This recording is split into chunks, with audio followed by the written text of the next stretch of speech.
Bismillahirrahmanirrahim. Alhamdulillahirabbil alamin. Wa bihi nasta'in ala umuri dunya waddin. Nahmaduhu wa nasta'inuhu wa nastaghfiruh wa na'udzu billahi min syururi anfusina wa min sayyiati a'malina.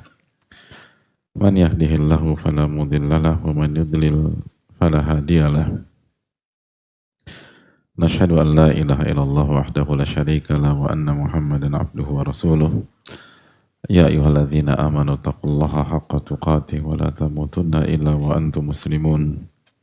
Ya ayyuhan nasu taqu rabbakumul ladzi khalaqakum min nafsin wahidah wa khalaqa minha zawjaha wa batha minhuma rijalan katsiran wa nisaa'a wattaqullaha alladzi tasaaluna bihi wal arham innallaha kana 'alaikum raqiba. Ya ayyuhalladzina amanu taqullaha wa qulu qawlan sadida yuslih lakum a'malakum wa yaghfir lakum dhunubakum wa man yuti'illaha wa rasulahu faqad faza fawzan 'azima. Hadirin yang Allah muliakan, alhamdulillah kita panjatkan puji dan syukur kita kepada Allah tabaraka wa taala atas segala nikmat dan karunia yang Allah berikan kepada kita, sebagaimana salawat dan salam semoga tercurah kepada Rasulullah alaihi salatu wassalam beserta para keluarga, para sahabat, dan orang-orang yang istiqomah berjalan di bawah naungan sunnah beliau sampai hari kiamat kelak. Allahumma inna nas'aluka ilman nafi'a wa na'udzubika min ilmin la yanfa'. Ya Allah, kami meminta ilmu yang bermanfaat dan semoga Allah melindungi kita dari ilmu yang tidak bermanfaat. Dan kita meminta kepada Allah agar Allah menolong kita, saudara-saudara kita, khususnya yang terzolimi di Palestina dan di berbagai macam tempat. Dan semoga Allah SWT memperbaiki segala urusan kita dan urusan pemimpin-pemimpin kita. Dan semoga Allah SWT menjaga kita dan bangsa kita dari segala keburukan. Amin ya rabbal alamin. Dan hadirin Allah muliakan, kembali bersama Tadhkiratus Sami agar, dan tujuan kita mempelajari kitab ini agar ilmu kita bermanfaat.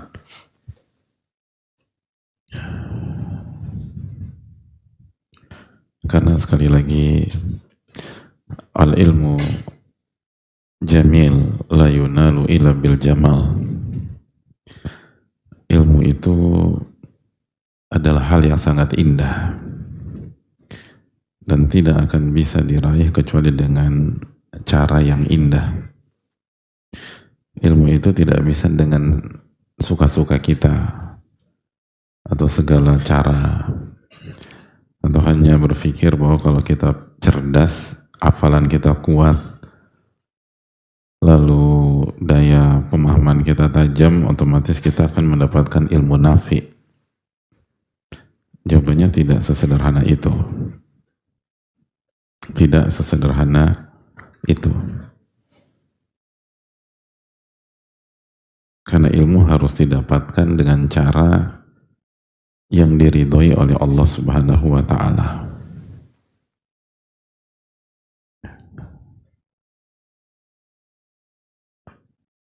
Dan hal itu digariskan para ulama dalam kitab-kitab mereka.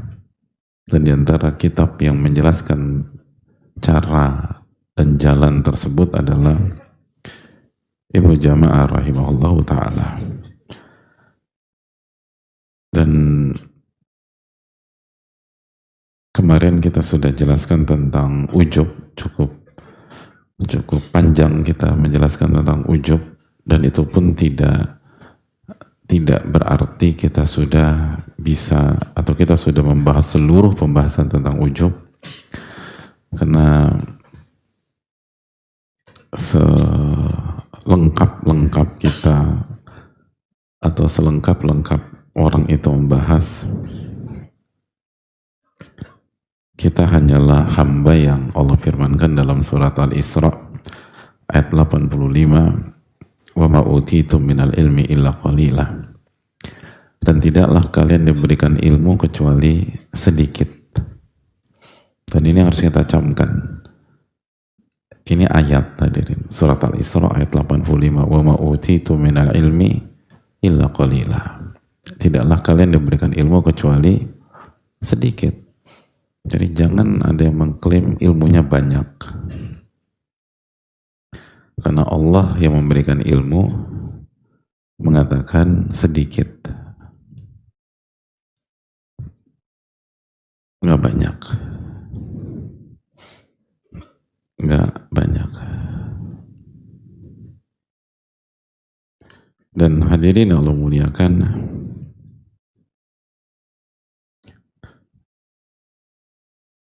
dan Allah berfirman dalam ayat wa ma utitum, tidaklah kalian dikasih ilmu. Ada terjemahannya nggak hadirin? Tidaklah kalian dikasih ilmu kecuali sedikit. Diberi gitu loh. Jadi ilmu itu dikasih sama Allah, diberi oleh Allah. Tapi kan aku tuh belajar Ustaz, iya.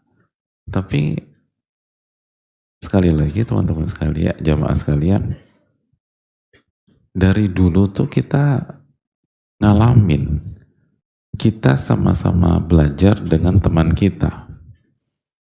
Bahkan ada beberapa pihak itu durasi bacanya lebih banyak daripada kita.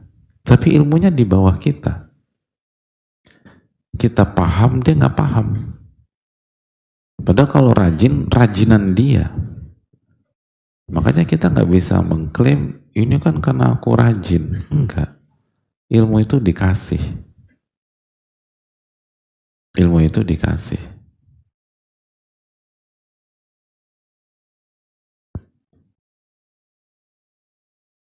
Dan itu taufik dari Allah Subhanahu wa Ta'ala.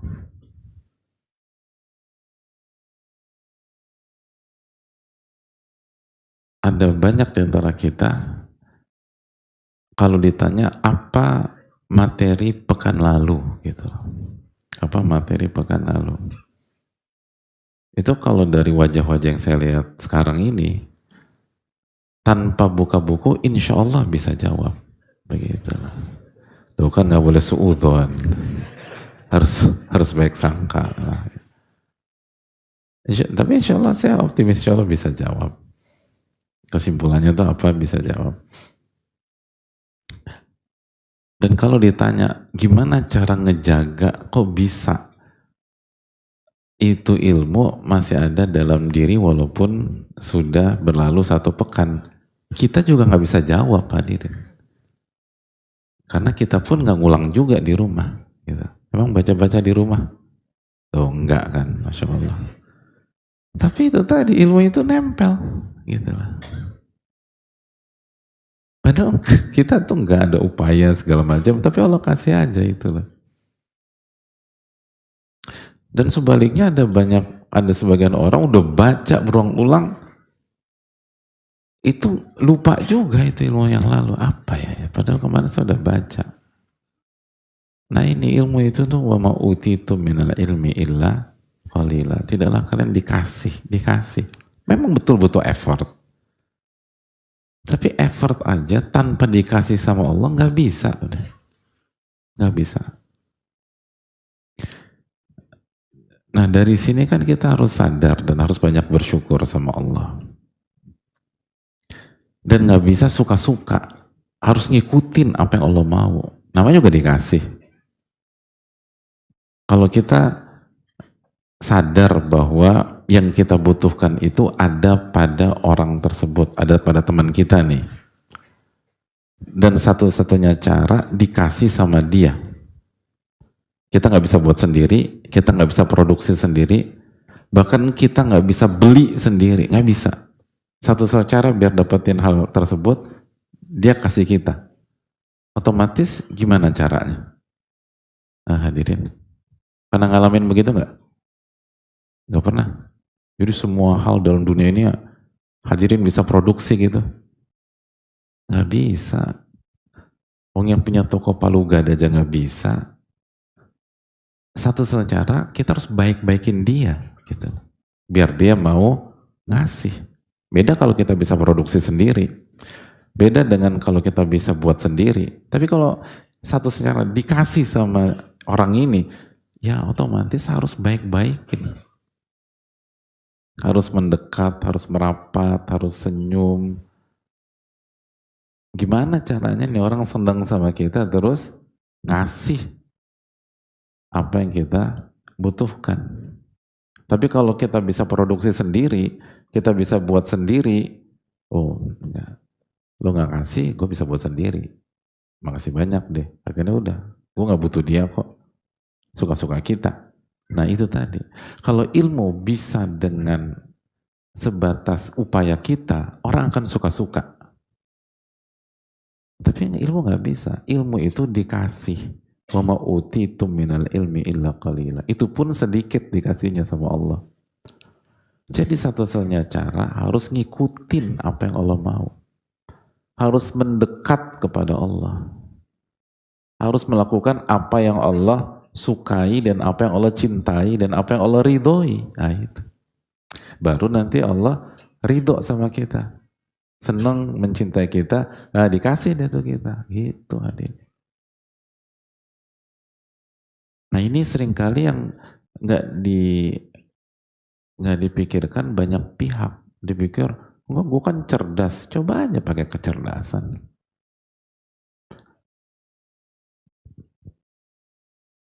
Nggak bisa hadirin. Ilmu itu pakai ketakwaan. Bukan sebatas pakai kecerdasan.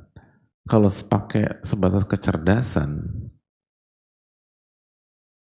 bisa jadi Abu Lahab, Abu Jahal itu yang dapat ilmu nafi dibanding banyak sahabat-sahabat lemah yang tidak secerdas mereka. Gitu. Tapi Abu Jahal, Abu Lahab nggak dikasih. Fir'aun apa kurang cerdas hadirin? Ikon kekuatan militer gitu loh. Hanya orang-orang cerdas yang bisa punya kekuatan militer yang kuat. Tapi nggak dapat hidayah. Padahal Rasul Allah itu anak tirinya sendiri. Bayangin. Nggak dapat. Kok anak tiri sih? Anak asuh kok anak tiri. Anak asuh. Kok diem aja sih hadirin salah? Loh nggak boleh begitu. Kita nih harus saling ingetin. Kalau keliru kasih tahu gitu. Enggak. Ustadz pasti benar. Ya enggak begitulah pasti benar. Jangan kalau salah itu saling kasih tahu hadirin. Anak asuh gitu kan ya. Dan anak asuhnya ini tuh spesial. Satu-satunya manusia yang diajak bicara sama Allah. Gelarnya kalimullah. Manusia yang diajak bicara sama Allah di dunia ini. Tapi itu nggak bisa buat Fir'aun dapat ilmu nafi gitu. Jadi sejarah tuh banyak hadirin. Nggak bisa. Tenang aja, gue tuh deket sama Ustadz. Nggak bisa. Ya deket sama Ustadz, alhamdulillah. Tapi harus deket sama Robnya Pak Ustadz. Dan Robnya Anda juga. Kan yang punya ilmu tuh Al-Alimul Khabir. Allah subhanahu wa ta'ala. Harus baik-baikin. Nah itu. Harus deket sama Allah. Harus takarrub sama Allah. Gitu hadirin.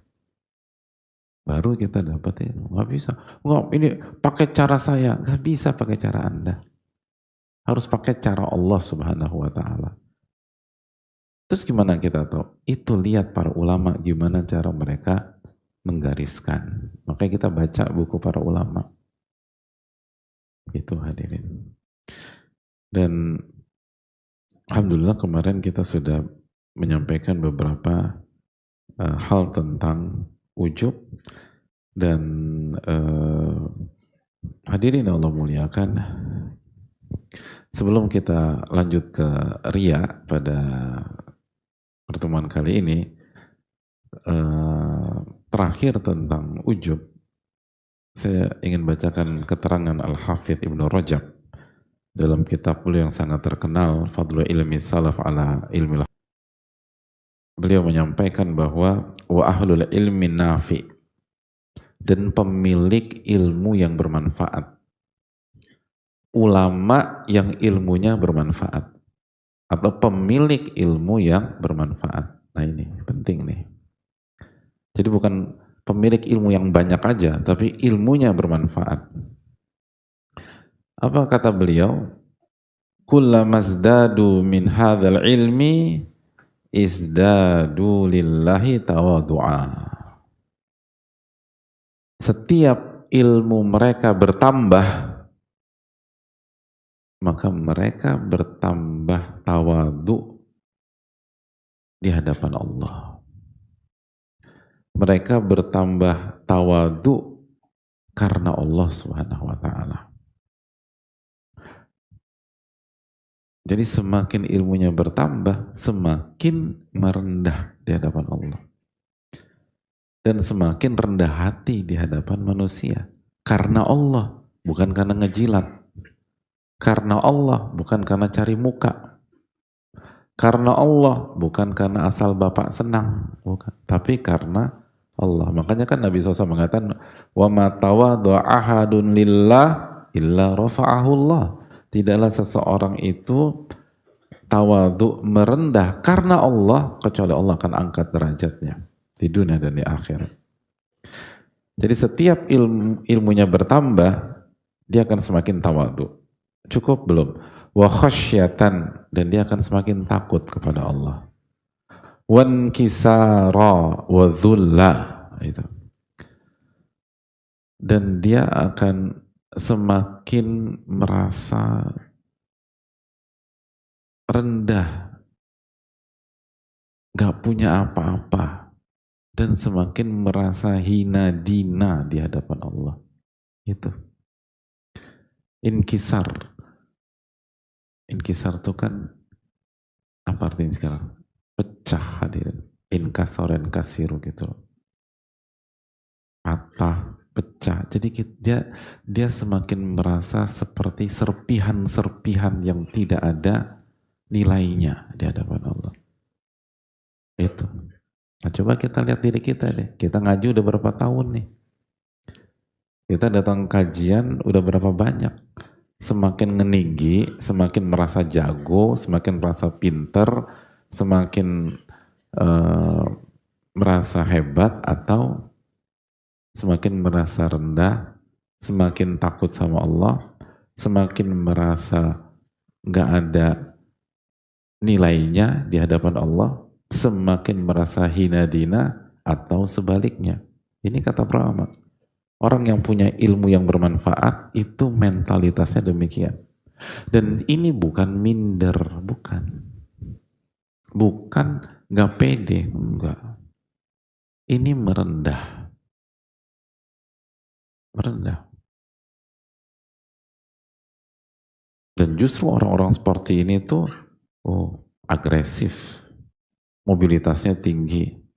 Nggak capek-capek hadirin. Kenapa? Karena itu tadi. Hidupnya menghamba kepada Allah. Tapi itu aja. Nggak ngeninggi aja gitu loh. Gitu hadirin. Jadi penuntut ilmu tuh nggak minderan. Dia tuh tahu kapasitas diri. Beda kan tahu kapasitas dengan minder gitu loh. Ini benar, ini kapasitas. Saya ini bukan siapa-siapa. Saya hanya hamba. Makanya kan tujuan kita belajar agar kita jadi hamba. Bukan kita jadi pahlawan. Bukan kita jadi terkenal. Atau kita jadi orang yang diagung-agungkan. Bukan itu tujuan ilmu. Makanya ulama itu kan terkenalnya terpaksa.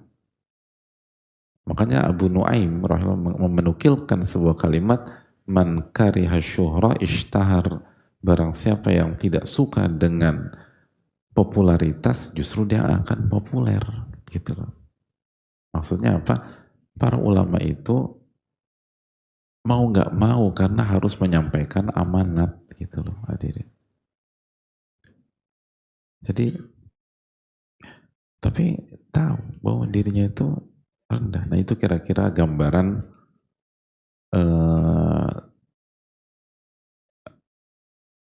gambaran dari pembahasan beberapa pekan ini. Jadi nggak ada ceritanya ujub, nggak ada terpukau dengan diri sendiri, nggak ada terpukau dengan pencapaian diri sendiri, nggak ada terpukau dengan kehebatan diri sendiri. Itu jelas kalau kita punya mental itu, ilmu kita nggak bermanfaat. Sebanyak apapun, seluas apapun, sesenior apapun di dunia kajian, sebanyak apapun kenalan kita dari ustadz, dari guru, dari kiai dan seterusnya, enggak. Tapi ilmu itu harus membuat merendah.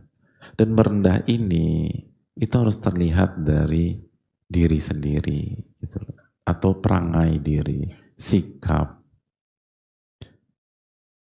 Orang yang takut sama Allah nggak gampang komentar misalnya. Kenapa? Dia tahu dihisap dan dia akan mempertanggungjawabkan komentarnya. Takut dia gitu. Hati-hati kalau bicara. Gitu. Kelihatan tuh di grup keluarga sikapnya kelihatan gitu loh. Orang yang merendah itu kelihatan. Nggak ngejatuhin orang. Nggak arogan gitu. Di keluarga nggak arogan. Di hadapan istri nggak arogan. Di hadapan anak-anak nggak arogan. Itu orang merendah. Jadi bukan klaim gitu loh. Tapi itu terlihat banget gitu loh. Kalau dikasih masukan, terima, seneng, alhamdulillah gitu loh.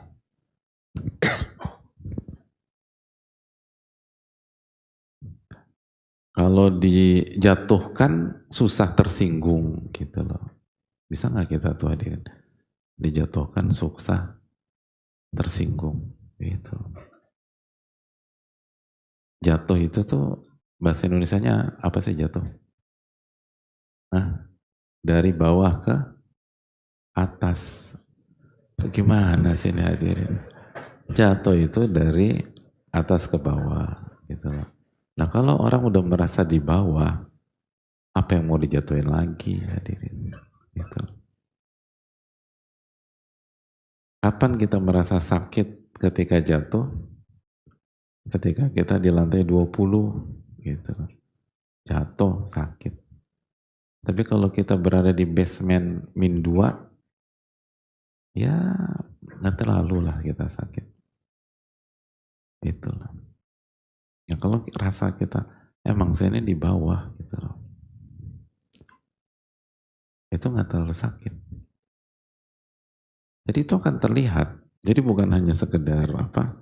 Bukan hanya sekedar klaim. Kalau klaim kan semua bisa. Kulun yadda'i waslan bilaila kan semua orang bisa klaim punya hubungan dengan A, B, C, D. Tapi ini benar-benar terlihat. Lagi di kantor atau di rapat keluarga, pandangannya dipatahkan, biasa aja dia. Biasa aja. Baru dihabisi pandangannya. Atau idenya diolok-olok, nggak baper dia. Gitu. Kenapa? Ya karena saya rendah. Biasa aja saya. Enak. Tapi nanti bukan minder. Kalau minder kan udah nggak pernah ngomong lagi sampai hari kiamat gitu loh. Dia aja kalau di forum keluarga atau di enggak nanti apa namanya saya punya ide lagi nih gitu loh. Dan dia nggak malu mengakui pandangan orang. Jadi misalnya pandangannya dibantah habis gitu di meeting tim atau di kantor, dihabisin, itu bisa dia katakan, oke, ada tanggapan? Enggak, saya setuju sama dia. Gitu. Bayangin setuju sama yang ngebantah habis dia. Dan biasa aja, makasih banyak gitu loh. Kenapa? Enggak. Jadi no hard feeling, enak aja gitu. Kenapa? Karena merasa diri rendah. Jadi merasa diri rendah itu bukan sebuah personal branding yang ilusi gitu. Enggak, itu kelihatan dari sikap. Kelihatan dari sikap. Makanya kan para ulama ketika dibantah, diluruskan kan biasa aja. Cuma lihat benar atau enggak, benar, ya udah kita perbaiki. Salah, ya udah biarin aja dia.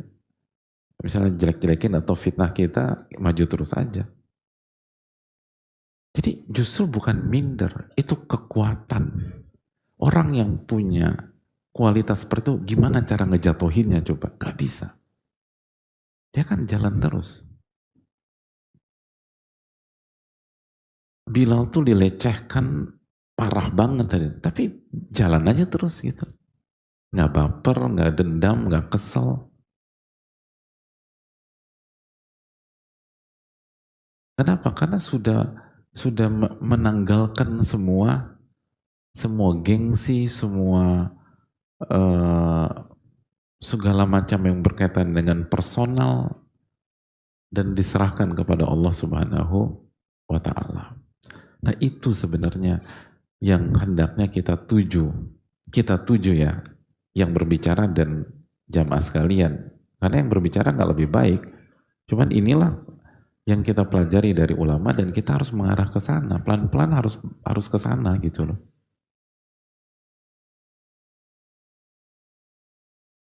Dan sebaliknya, semakin kita merasa diri tinggi, semakin ujub, semakin rapuh, semakin ringkih, dan semakin rentan kita. Coba aja lihat gitu. Disindir sedikit kepikiran gitu, kesel. Selalu demikian. Karena itu tadi. Karena kita merasa tinggi, ketakutan gitu. Tapi kalau merasa rendah tuh lebih enak hidup gitu jamaah.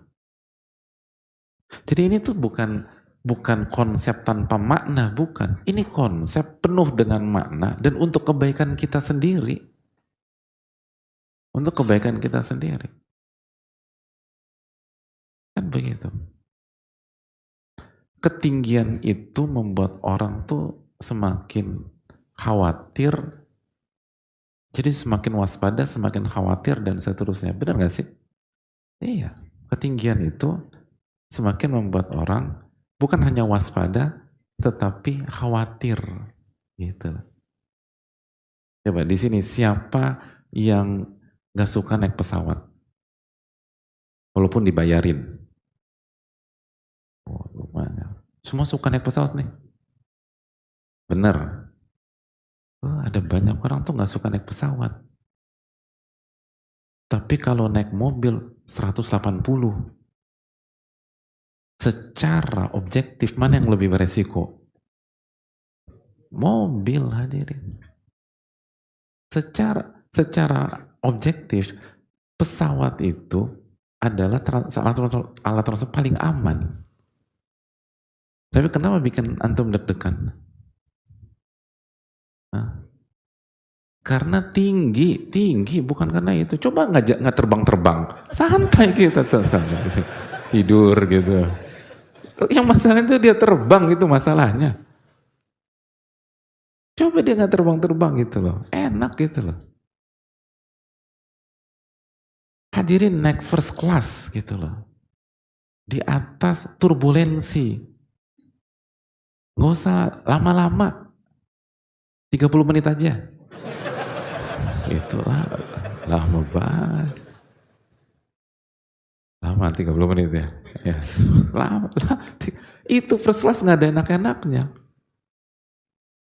Nah pertanyaan kenapa deg-degan dan ini? Apakah karena digoyang-goyang? Enggak, karena di atas. Itu masalahnya. Coba kita di rumah tidur di box keponakan kita atau di anak kita, terus digoyang-goyang, tambah pules kita. Kenapa? Di bawah tuh enak.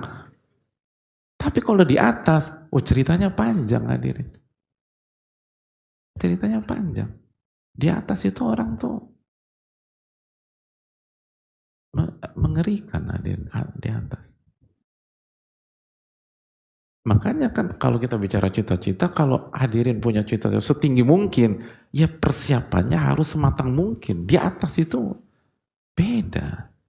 Anda akan berhadapan dengan ujian yang gak pernah Anda bayangkan sebelumnya. Selalu begitu kan. Hadirin naik motor, mesin mati, itu masih bisa angkat telepon ketawa, gitu, mesin mati. Atau mobil gitu mati mesinnya, baru beli itu, mobil antik baru beli, baru 2 kilo jalan, mati itu mesin. Kita bisa telepon teman kita ngakak, bahkan bisa buat konten gitu loh. Tapi kalau naik pesawat, mesin mati, perbanyak baca la ilaha illallah, udah selesai. Karena barang siapa yang kalimat terakhirnya la ilaha illallah masuk surga, gitu. Sama-sama mati mesin. Apa yang membedakan?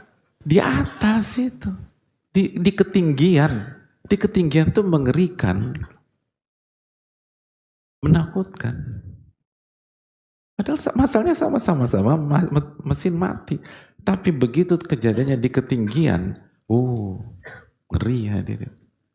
Serem. Tapi kalau kejadiannya di kerendahan, enak kita. Lebih happy, lebih santai. Ketawa-ketawa, ngobrol gitu.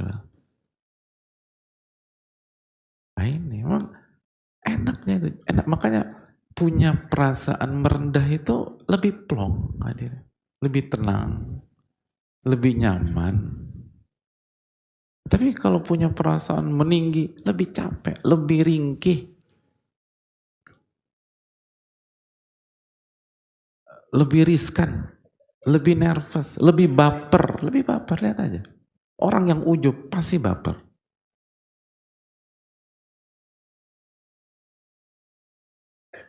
Orang yang merendah tawadhu, tenang hidupnya.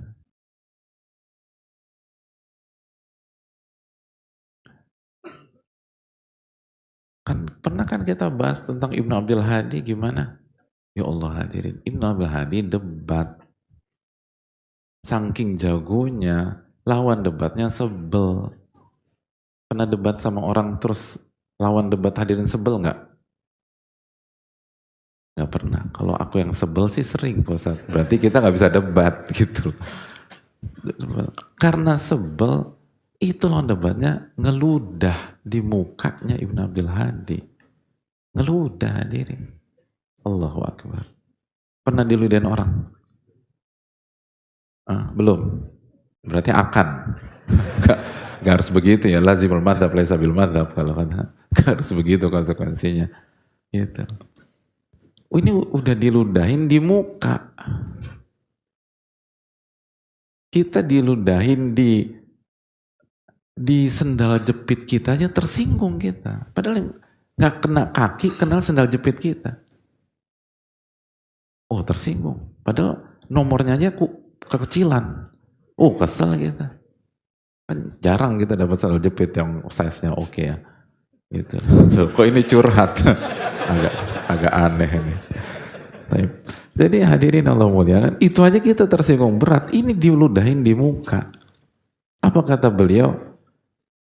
Beliau menyela ludahnya ludah lawan debatnya, terus beliau mengatakan hadza tahirun bi ijma'il muslimin. Hadza tahir. Ludah itu zat yang suci, tidak najis dengan ijma' para ulama. Ya, suci, nggak najis. Ada yang mau disampaikan lagi? Nggak ada, pulang gitu. Luar biasa orang kayak gitu. Mau mencoba? Enggak. Enggak. Yang ngangguk-ngangguk juga disuruh nyoba nggak mau. Karena ini bukan hanya tentang mendengar, ini tentang ketawaduan tingkat tinggi. Itu. Orang yang ujub merasa diri besar nggak akan bisa begitu, nggak mungkin. Dan kita ketika bicara riwayat ini pun juga belum bisa, kecuali Allah buat kita bisa. Jadi jamaah sekalian Allah muliakan. Kita ingin menjelaskan bahwa ketika kita bilang jangan ujub, jangan sombong, itu untuk kebaikan diri. Karena banyak orang berpikir nggak boleh ujub, nggak boleh sombong, harus ngerendah. Itu tuh itu cuman seperti do's and don'ts, atau misalnya itu cuman hanya peraturan yang ya kalau jadi orang baik harus begini, tanpa mengerti apa maknanya dan apa dampaknya dalam kehidupan kita. Betapa merasa diri tinggi, arogan, hebat, dan terpukau dengan diri sendiri itu justru membuat kita lemah, membuat kita ringkih, membuat kita baperan, membuat kita tersinggungan, lalu nanti kata mental illness dan seterusnya. Dan sebaliknya, mentalitas merendah, mentalitas tadi inkisar, merasa hanya serpih dari serpihan-serpihan makhluk Allah yang lain, merasa diri hina, merasa diri kecil di hadapan Rabbul Alamin, justru itu kekuatan besar dalam hidup. Dan itu kematangan, dan itu kedewasaan, dan itu kestabilan, dan kecerdasan emosional yang luar biasa, dan gak gampang digoyahkan, gak gampang dijatuhkan, dan membuat hidup lebih rileks hadirin, lebih nyaman, lebih tenang. Itu. Nah ini yang harus kita tanamkan bersama-sama. Kita insya Allah akan lanjutkan pada salat maghrib biidznillah ta'ala wa sallallahu sallam ala nabiyina Muhammad wa ala alihi wa sahbihi ajma'in. Assalamualaikum warahmatullahi wabarakatuh. Assalamualaikum warahmatullahi wabarakatuh. Bismillahirrahmanirrahim. Bismillahirrahmanirrahim. Alhamdulillah. Wassalatu wassalamu ala rasulillah wa ba'd. Jamaah yang Allah muliakan, Ibnul Qayyim rahimahullah ta'ala dalam kitab Miftah dari Sa'adah, beliau menyampaikan bahwa wa akmalul khalqi ubudiyah akmaluhum dhullan lillah unqiyadan wa ta'ah. Hamba yang paling sempurna ibadahnya kepada Allah adalah hamba yang paling sempurna dalam merendahkan diri atau merendahkan dirinya kepada Allah, lalu tunduk dan patuh kepada Allah. Jadi hamba yang paling sempurna ibadahnya bukan yang paling banyak hadirin, tapi yang paling merendah, yang paling merasa hina di hadapan Rabbul Alamin, dan yang paling tunduk dan patuh.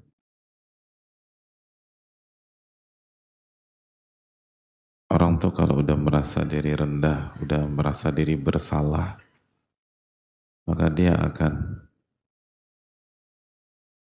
nurut dan ngikut apa yang kita inginkan. Makanya sekali lagi itulah salah satu fungsi dosa, agar seorang hamba merasa atau selalu merasa bersalah. Karena itu penting buat kualitas ibadah kita kepada Allah Subhanahu wa Ta'ala. Oleh karena itu sekalian, jamaah sekalian, disitulah inti dari, atau salah satu inti dari ilmu. Tujuan kita belajar itu bukan sebatas pintar, tapi tujuan kita belajar adalah menjadi hamba. Dan hamba itu rendah. Hamba itu rendah. Dan disitulah kesempurnaan ibadah dan kekhusyuan ibadah dan kenikmatan beribadah, sebagaimana yang kita jelaskan panjang lebar di pertemuan yang lalu. Semakin kita merasa rendah, semakin kita merasa kotor, semakin kita merasa bersalah di hadapan Allah, dengan tentu saja harapan di waktu yang sama, maka ibadah akan semakin indah, ibadah akan semakin bermakna, dan ibadah akan semakin bernilai, dan kita pun akan semakin khusyuk. Dan ini yang harus kita bangun. Kalau kita yakin bahwa menuntut ilmu adalah ibadah, yaitu penuntut ilmu yang paling sempurna, yang paling merasa diri rendah di hadapan Allah, bukan yang petantang petenteng atau so jago atau so hebat, tapi yang merasa diri rendah di hadapan Allah Subhanahu wa taala dan datang ke majelis ilmu dengan perasaan bersalah karena kita banyak kesalahan kepada Allah Subhanahu wa taala, dan kita berusaha untuk memperbaiki dan tunduk serta patuh kepada Allah. Dan begitu, orang tuh kalau udah merasa bersalah dan ngaku, dia akan nyerah aja, ya udah terserah deh, saya akan ikut aja, emang saya salah, gitu kan. Itu yang terjadi dalam kehidupan, dan itu yang menjadi salah satu inti dari ubudiyah. Orang udah merasa dzul, udah merasa rendah, merasa hina, maka berikutnya adalah dia akan siap untuk patuh dan nurut, gitu loh. Patuh dan nurut. Bahkan seringkali itu terlihat dengan pihak yang secara kedudukan di atas. Sebagai contoh, jika suami merasa bersalah di hadapan istri, itu suami akan berusaha menuruti keinginan istri. Dia merasa bersalah, kayaknya saya salah besar di hadapan istri saya, maka dia kecenderungannya akan mengikuti kemauan istri. Benar nggak hadirin? Udah banyak yang ngangguk-ngangguk tadi. Benar juga, benar. Iya. Bahkan sebagian cenderung kebablasan. Semua keinginan istrinya dipenuhi. Kenapa? Karena dia merasa kesalahannya besar.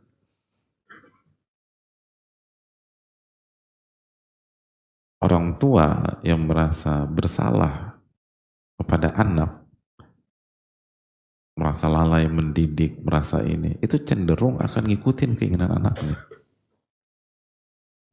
Orang tua kalau merasa bersalah, padahal kita tahu ar-rijalu qawwamuna 'alan nisa, suami itu pemimpin bagi istri atau wanita, surat An-Nisa 34. Orang tua itu pemimpin dalam keluarga, anak ngikut. Tapi begitu sosok-sosok di atas yang ditempatkan sebagai pemimpin merasa bersalah, justru dia akan nurut. Lalu bagaimana dengan hamba kepada Robnya? Sadar gak sih kita ketika kita asik aja bermaksiat, itu salah satu faktor utamanya kita gak merasa bersalah di hadapan Allah. Gak merasa bersalah. Memang kita gak ucapkan dengan lisan. Gak terlalu vulgar kalau kita ucapkan, gue gak punya salah sama Tuhan. Enggak. Tapi sikap Anda itu menunjukkan itu. Kalau kita bisa meresapi kullu bani Adam khata', kullu bani Adam khata', setiap anak Adam banyak melakukan kesalahan, maka yang terjadi adalah wa khairu khata'ina tawwabun, maka yang terbaik di antara mereka adalah yang paling banyak bertaubat kepada Allah. Kalau kita bisa meresapi hadis itu, kita akan cenderung merendah, tahu diri bahwa kita bukan siapa-siapa, dan kita akan ngikut. Allah minta ke kanan, kita ke kanan. Allah minta kita kiri, kita kiri. Allah minta kita ngelepas sesuatu, kita akan lepas.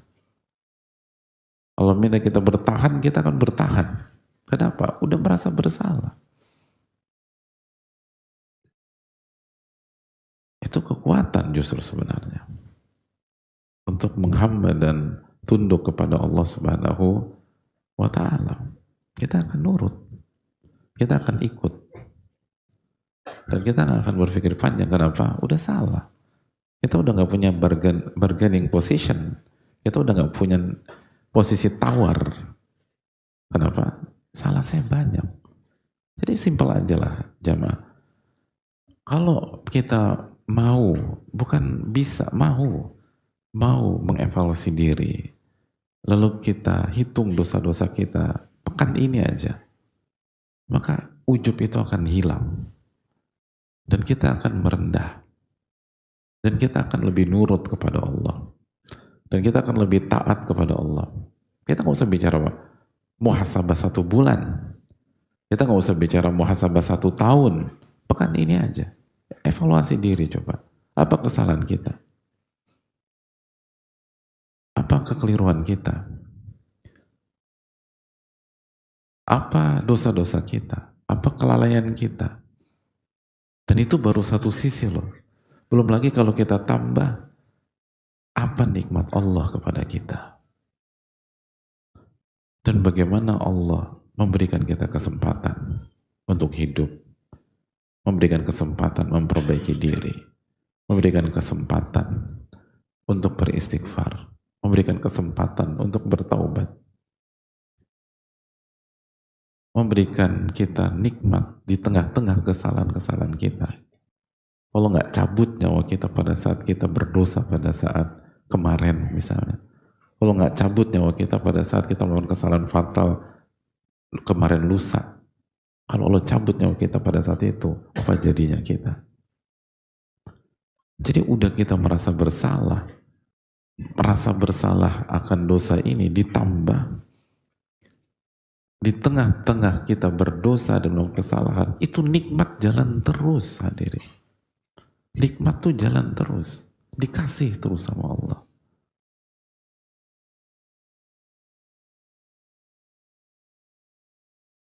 Diberikan kesempatan, dikasih.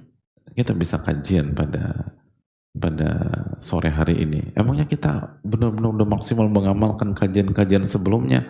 Enggak juga. Gitu. Tapi Allah kasih kesempatan.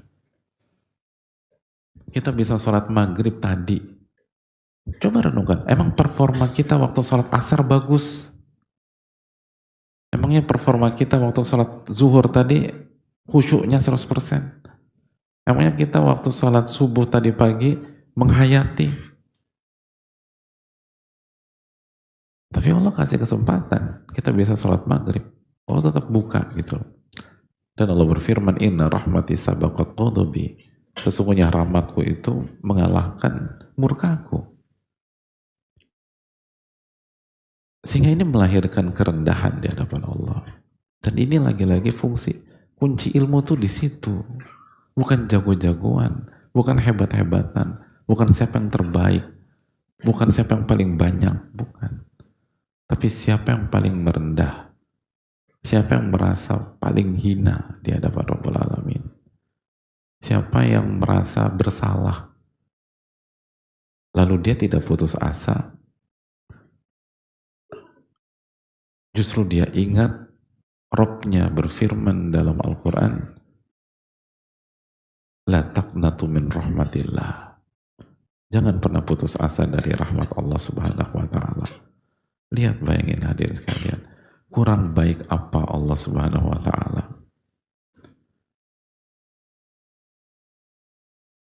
Orang kita tuh kalau udah orang buat salah sama kita, kita tekan, kita sudutkan, kita telanjangi dia dalam tanda kutip. Artinya telanjangi itu bukan literally, tapi kita buat dia nggak bisa ngomong, kita bantah, kita habisi dari semua sisi, kita buat dia malu, kita buat dia merasa bersalah di tingkat ternadir kalau bisa. Kok Anda tega sama saya udah kasih ini semua. Tapi Allah Subhanahu wa Ta'ala dalam surat Az-Zumar 53 berfirman, Qul ya ibadi alladzina asrafu ala anfusihim la taqnatu min rahmatillah. Katakan kepada mereka, katakan wahai Muhammad, wahai hamba-hambaku yang melampaui batas, La taqnatu min rahmatillah. Jangan pernah putus asa dari rahmat Allah. Allah sedang Allah sedang tuju siapa hadirin? Para wali yang luar biasa? Bukan. Ahli ibadah yang gak pernah bolong-bolong? Bukan. Para nabi dan rasul yang senantiasa menjalankan tugas-tugasnya? Bukan. Malaikat yang la ya'sunallaha ma amarahum wa yaf'aluna ma yu'marun, yang gak pernah bermaksiat dan selalu taat pada tugas-tugasnya dan perintah Allah? Bukan. Allah sedang dalam ayat ini, yang Allah ajak itu ya pendosa-pendosa kayak kita-kita ini, jemaah. Yang suka lalai, suka asbun, suka nggak ngamalin ilmu, suka lupa, suka kadang-kadang durhaka sama orang tua, berkata nggak pantas sama orang tuanya, sholat nggak khusyuk, pengen berubah jatuh lagi, pengen berubah jatuh lagi, pengen berubah jatuh lagi. Yang sering kali merenung, kok gue nggak berubah-berubah ya gitu loh, kok gue jatuh lagi. Dan ada sebagian melakukan dosa fatal, ada yang udah ngaji masih zina, na'udzubillah. Lalu Allah berfirman, bukannya marah-marah, bukannya ngomel-ngomel, tapi Allah mengatakan, alladzina asrafu ala anfusihim. Katakan kepada hamba-hambaku yang melampaui batas, yang buat maksiat itu, la taqnatu min rahmatillah. Jangan pernah putus asa dari rahmat Allah. Allahu Akbar. Dimotivasi hadirin. Dimotivasi. Coba kita hidup udah berapa puluh tahun. Pernahkah hadirin buat kesalahan fatal kepada seseorang? Kita udah malu besar, muka ning bingung kita taruh di mana. Tapi kita beranikan diri bertemu dengan orang tersebut. Dan kita siap, gue pantas diomelin, gue pantas dicaci maki, gue pantas dihina. Emang gue tuh udah salah fatal. Begitu ketemu dia, dia motivasi kita hadirin. Jangan putus asa bro. Semangat sis. Pokoknya jangan pernah putus asa. Lo harus jadi lebih baik lagi. Gue percaya sama lo. Lo bisa biidznillah. Lo tinggal tobat. Lo gak perlu pikirin gue. Yang penting lo lebih baik daripada sebelumnya. Sekarang lo ambil wudhu, lo sujud. Lo punya rob yang baik. Oh, itu walaupun kita laki-laki, nangis kita di hadapan dia. Ini orang. Allah Subhanahu wa Ta'ala bukannya mencaci maki kita. Allah berfirman, la taqnatu min rahmatillah. Jangan pernah putus asa dari rahmat Allah. Inna Allah yaghfiru dzunuba jami'a. Allah ampuni seluruh dosa, kata Allah. Kalau kalian bertobat, Allah ampuni sebesar apapun, sebanyak apapun. Kisah pembunuh 99 plus 1 nyawa bukti bagi kita. Kita yang misalnya berzina, ini pembunuh 100 nyawa.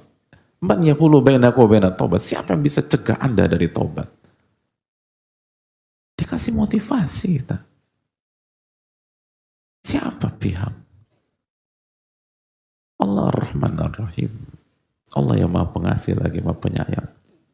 Maha pengasih. Kasih motivasi. Yang pantasnya tuh kita dihukum, dijatuhin, aset kita dibekukan, udah gak jelas maksiat kita, coba hadirin. Tapi bukannya Allah lakukan itu, la taqnatu min rahmatillah. Jangan putus asa. Jadi bayangin gak sih perasaan seorang hamba yang ikhlas, hamba yang tulus, hamba yang mengerti konsep.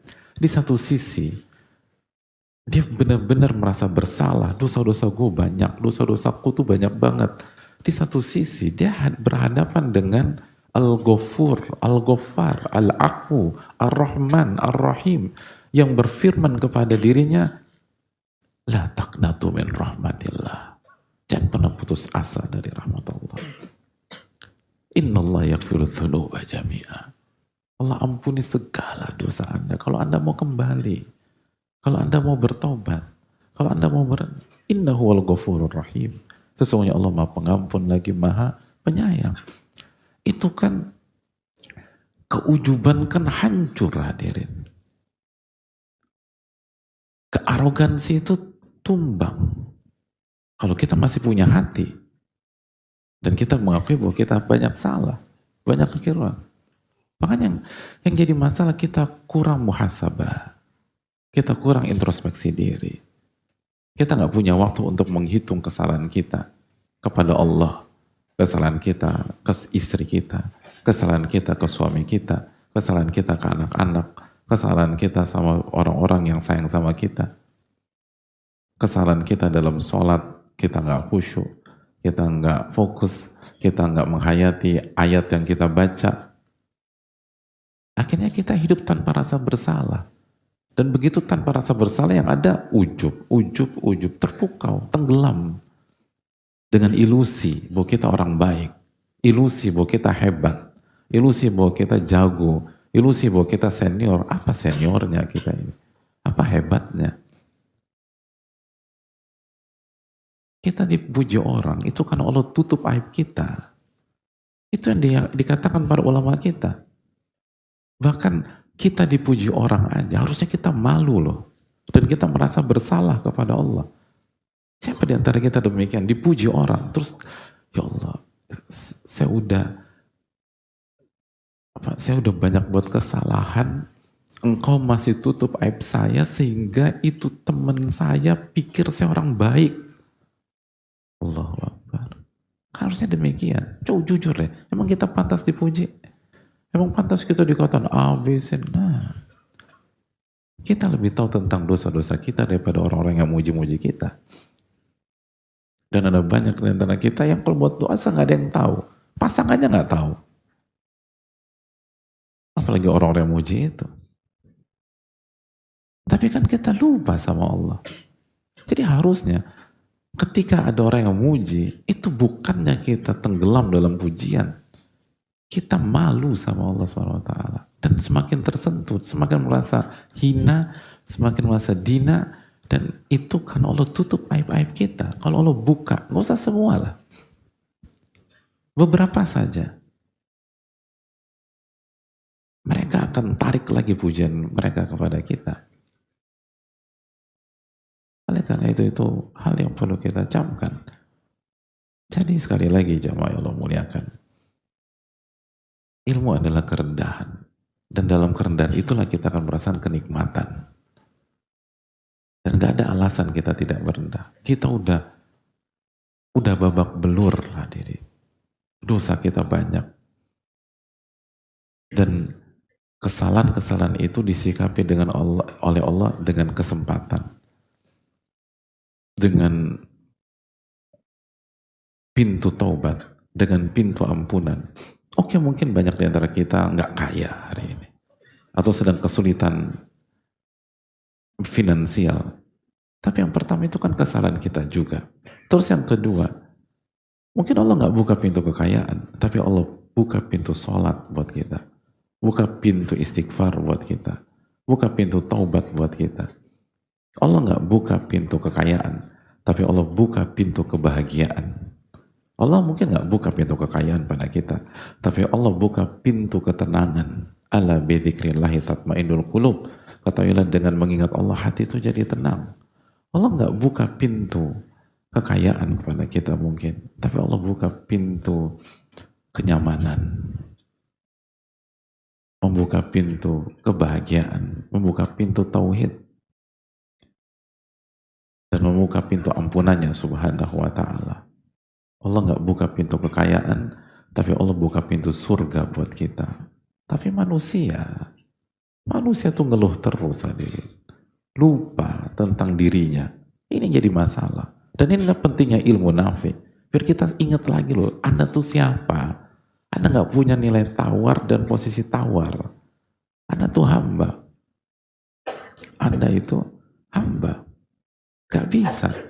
Udah gitu dosanya banyak lagi. Makanya kan hadirin Allah muliakan, sebuah ayat yang membuat Nabi SAW mengulang-ulang ayat tersebut.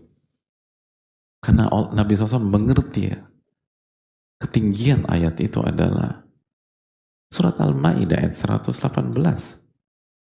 Ketika Nabi SAW membacakan apa yang diucapkan Nabi Isa. Nabi SAW mengatakan, atau ayat itu Allah berfirman, dan kalau Nabi baca ayat ini di sebuah malam, itu bisa Nabi ulang terus,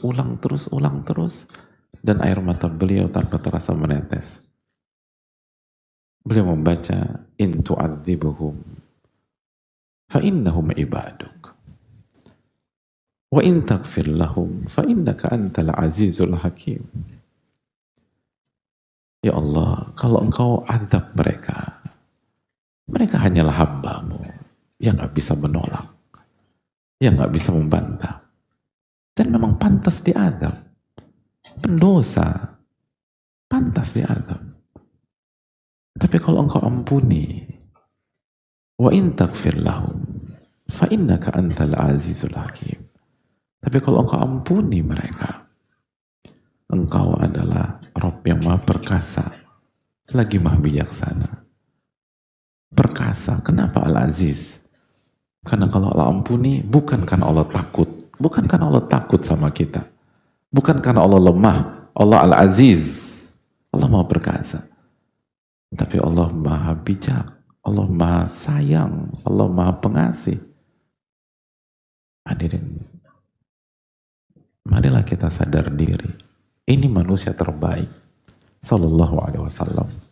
Ketika baca ayat ini, diulang terus, dan sadar. Siapa yang bisa membantah kalau Allah adab dia hari ini? Siapa yang bisa mengandalkan, ya Allah kenapa engkau adab saya kan udah sholat 20 tahun khusyuk. Siapa yang bisa ngomong begitu kepada Allah? Siapa yang bisa ngomong kalau diadab oleh Allah SWT, bilang, kenapa ya Allah adab saya setiap hari berinfak bersedekah? Siapa di antara itu? Kita ini banyak lalai, kita rendah, nggak ada bargaining position sama sekali. Itulah inti dari ini semua. In tu'adzibuhum fa innahum ibaduk.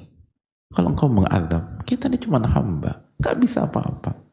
Hamba yang salah lagi, keliru lagi, tergelincir lagi, gagal lagi, buat kekonyolan lagi. Hamba yang marah-marah di keluarga, marah-marah sama pasangan. Hamba yang lupa hak anak-anak.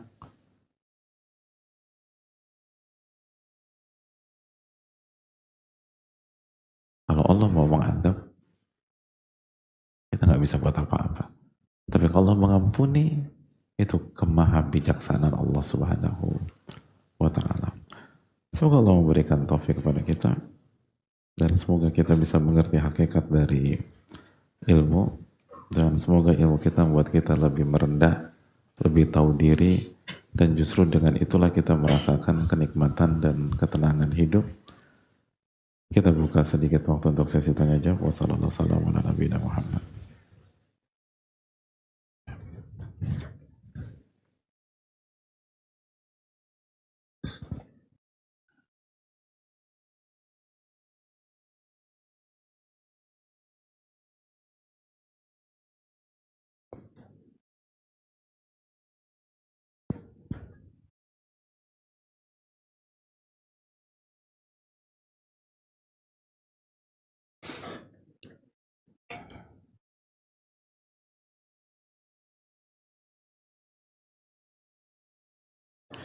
Assalamualaikum warahmatullahi wabarakatuh. Waalaikumsalam warahmatullahi wabarakatuh.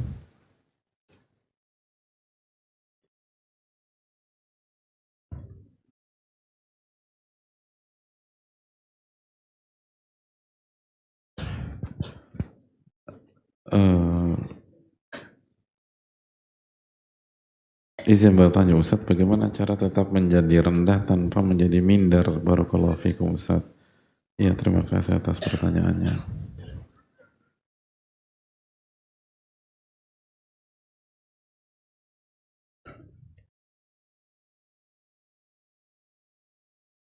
Hadirin Allah muliakan,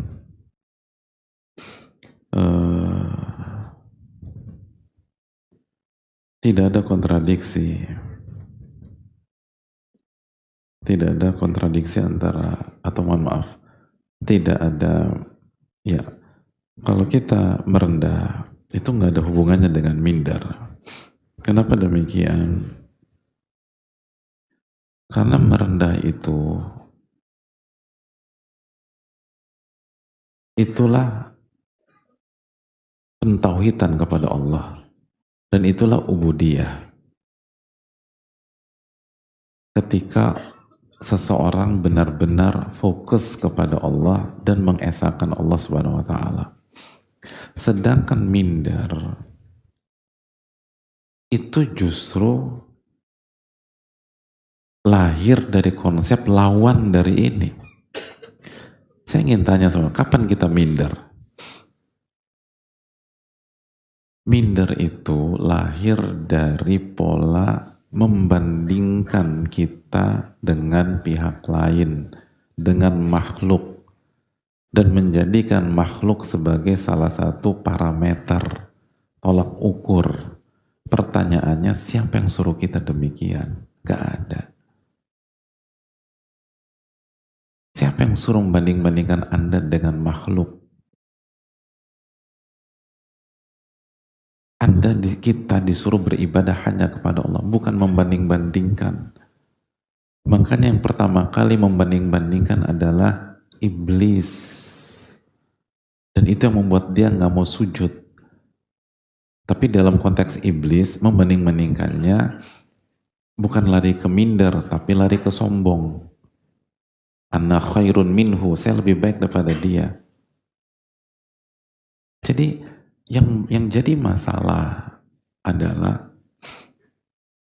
ketika kita fokus ke makhluk dan membanding-bandingkan diri kita dengan makhluk atau dengan pihak lain, lalu nanti mengukur kapasitas diri kita dengan penggaris orang lain, itu justru antitesa dari konsep tauhid. Konsep tauhid itu diantara cabangnya kita mengukur diri kita dengan penggaris kita, bukan penggaris orang. Ngerti nggak hadirin? Saya bilang penggaris-penggaris. Nah, Allah mengatakan fattaqullaha mastata'tum. Bertakwalah kepada Allah semampu Anda. Allah nggak pernah berfirman fattaqullaha mastata'a sahibukum. Bertakwalah kepada Allah sesuai dengan kemampuan teman Anda. Nggak ada begitu. Kita ibadah tuh intimate hadirin. Kita dengan Allah. Justru itu nggak ada hubungannya dengan minder. Minder itu rendah diri karena merasa dia lebih baik daripada saya. Saya lebih kurang daripada dia. Siapa yang ngajarin begitu? Anggap aja dia lebih baik daripada kita. Terus kenapa? Gak penting. Karena kita gak akan dihisap dengan potensi dia dan kita gak akan dituntut harus seperti dia. Siapa yang nyuruh kita seperti dia? Gak ada. Kita dituntut sebagai seorang hamba semampu kita. Gak ada dituntut harus seperti si A, si B, si C. Kita dituntut untuk meneladani satu manusia terbaik sallallahu alaihi wasallam, Nabi dan Rasul. Itu pun gak dituntut harus sama ketuplek sama Rasulullah sallallahu alaihi wasallam. Nggak ada yang bisa seperti beliau sallallahu alaihi wasallam, tapi mengikuti dengan segala kekurangan kita. Ini agama ini luar biasa indah, luar biasa sempurna, luar biasa nyaman. Kita yang buat masalah. Siapa yang menyuruh kita? Saya harus lebih baik daripada dia. Saya harus kalahkan A, saya harus kalahkan B, saya kalahkan C, saya kalahkan C. Siapa yang nyuruh demikian? Justru agama mengatakan, Nabi SAW mengatakan, al-mujahid man jahada nafsahu fi ta'atillah. Mujahid itu orang yang melawan dirinya sendiri agar tetap on track, agar tetap di atas jalan Allah. Anda bukan suruh nyalain A, B, C, Anda suruh nyalain diri sendiri. Itu pun yang dikalahkan hawa nafsu Anda. Jadi kita ini berhadapan dengan diri sendiri, bukan dengan ABCD. Terus ABCD itu ujiannya apa? Tujuannya apa sih Allah ciptakan kompetisi dengan manusia? Tujuannya bukan ngalahin mereka. Tujuannya, kata Allah dalam surat Al-Furqan ayat 20, وَجَعَلْنَا بَعْضُكُمْ لِبَعْضٍ فِتْنَةً أَتَصْبِرُونَ وَكَانَ رَبُّكَ بَصِيرًا. Kami jadikan interaksi di antara kalian sebagai ujian. Sabar tidak kalian menghadapi itu semua. وَكَانَ رَبُّكَ بَصِيرًا. Dan Rabbmu maha melihatmu. Lagi-lagi ke tauhid. Jangan fokus ke ini, fokus ke atas. Gak ada masalah. Temen aku lebih cerdas, gak ada masalah. Temanku tuh lebih pintar, gak ada masalah. Dia. Kita akan ditanya tentang nikmat yang Allah kasih ke kita. Bukan nikmat yang Allah kasih ke dia.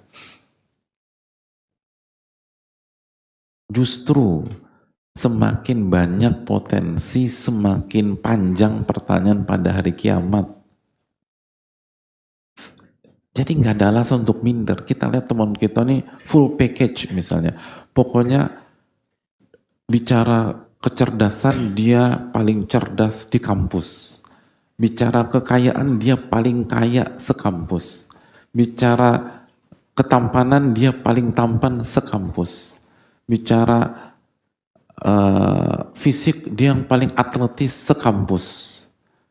Apa bicara? Hafalan paling hafal sekampus 30 juz. Apalagi yang kurang?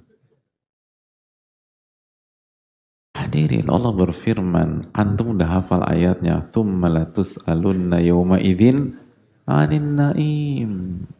Di hari itu semua akan ditanya tentang seluruh nikmat-nikmat yang Allah kasih. Emang antum pikir hidung mancung antum nggak ditanya sama Allah? Itu hidung itu misalnya bisa membuat fitnah segala, itu ditanya, dipakai buat apa aja. Emang wajah nggak ditanya sama Allah? Kecerdasan nggak ditanya? Hafalan yang kuat nggak ditanya? Daya analisa yang tajam nggak ditanya? Uang nggak ditanya? Ditanya sama Allah. Lah kok Anda minder karena itu loh. Justru kalau kita minim potensi karena Allah kasihnya demikian, bisa jadi itu cara Allah menyelamatkan kita pada hari kiamat. Sehingga pencapaian kita nggak berat-berat, sesuai dengan potensi yang Allah kasih, gitu loh. Nanti kan Allah tanya, kenapa Anda pencapaiannya seperti ini? Ya kan engkau ngasihnya segini, ini udah maksimal. Oh iya benar, alhamdulillah masuk surga antum. Enak. Yang antum minerin panjang pertanyaannya. Gitu loh. Itu poin. Jadi buat apa minder? Minder itu karena kita membandingkan. Yang pertama kali membanding-bandingkan iblis. Jadi udah jadi diri sendiri. Dan merendahlah kepada Allah. Makanya kalau kita merendah kepada Allah, justru kita akan aktif, agresif, tapi on track, gak offside. Dan semangat gitu loh. Dan hidup itu penuh dengan energi. Itu. Ihris ala ma yanfa'uk. Kan tadi kita bilang, kalau orang udah merasa bersalah, merasa kotor, lalu dikasih nikmat, dibaikin pula, dia akan merasa tahu diri dan dia akan nurut. Begitu nurut, Nabi SAW bersabda, ihris ala yanfa'uk. Bersungguh-sungguh dalam mengejar yang bermanfaat bagi Anda. Wasta'in billah, minta pertolongan kepada Allah. Wala ta'jiz, jangan lemah, jangan down, jangan balik kanan, hadepin. Semangat dia. Oh, Nabi SAW suruh saya semangat saya. Nabi SAW menyuruh saya ngejar. Nabi SAW mengatakan jangan lemah. Tapi dilakukan dengan kerendahan hati. Dilakukan bukan dengan brand image sebagai pahlawan, tapi dilakukan sebagai seorang hamba yang nurut dan nggak punya nilai tawar di hadapan Robnya Subhanahu wa Ta'ala. Itu yang harus dilakukan. Jadi enak hidup gitu loh. Gitu. Bukan karena saya enggak, tapi karena saya harus lakukan itu untuk mendapatkan cinta Rob saya. Kan begitu. Bukan biar mereka tahu siapa saya. Ya kalau biar mereka tahu, tunjukkan KTP aja, hadirin. Jadi nggak perlu ribet-ribet. Makanya kan kalau di dunia di lapangan kan, makanya ada istilah man got to do what man got to do gitu loh. Laki-laki sejati itu bukan ingin pamer atau apa, mereka hanya melakukan apa yang harus mereka lakukan, itu aja udah. Makanya kan emang antum pernah baca dalam sirah ketika Rasulullah SAW kecil ditanya cita-citamu apa nak, jadi nabi? Enggak ditanya, bukan ke sana. Tapi begitu Allah kasih amanat, man got to do what man got to do, gitu aja. Harus dilakukan. Itu bukan ambisi, Nabi SAW nggak ada ambisi terhadap dunia. Tapi begitu dikasih amanat, kerjain. Semoga Allah memberikan taufik kepada kita, dan waktu sudah habis. Subhanallah. Asyhadu an la ilaha illa anta astaghfiruka wa atubu ilaik. Assalamualaikum warahmatullahi wabarakatuh. Berjuang bina sekitar 100 guru Al-Quran, semoga bebas buta huruf Al-Quran kemudian. Saudaraku, belajar dan mengajarkan Al-Quran maupun menjadi bagian dari perjuangan saudara-saudara kita untuk terbebas dari buta huruf Al-Quran akan mengarahkan kita menjadi sebaik-baiknya hamba di sisi Allah Ta'ala. Sebab inilah kitab terbaik yang Allah turunkan untuk menjadi petunjuk bagi manusia dalam meraih kebaikan di dunia dan akhirat. Mari berjuang bersama Muhajir Project Tilawah dalam pembinaan sekitar 100 guru Al-Quran sepanjang 2024 ini. Insya Allah, kelak para guru akan berjuang mengajar Al-Quran kepada saudara-saudara kita di Indonesia yang berikhtiar bebas dari buta huruf Al-Quran. Kita juga dapat terlibat dalam rangkaian program berantas buta huruf Al-Quran lainnya, seperti Halaqah Iqra dan Tajwid Spesial, HITS, Beasiswa Tahsin Al-Fatihah, Pembinaan Dai Islam, dan sebagainya. Mari lanjutkan perjuangan berantas buta huruf Al-Quran. Salurkan infak terbaik kita melalui CIMB Niaga Syariah 8600 1382 7500 atau melalui Bank Syariah Indonesia 1111 766 234 atas nama Muhajir Peduli Indonesia.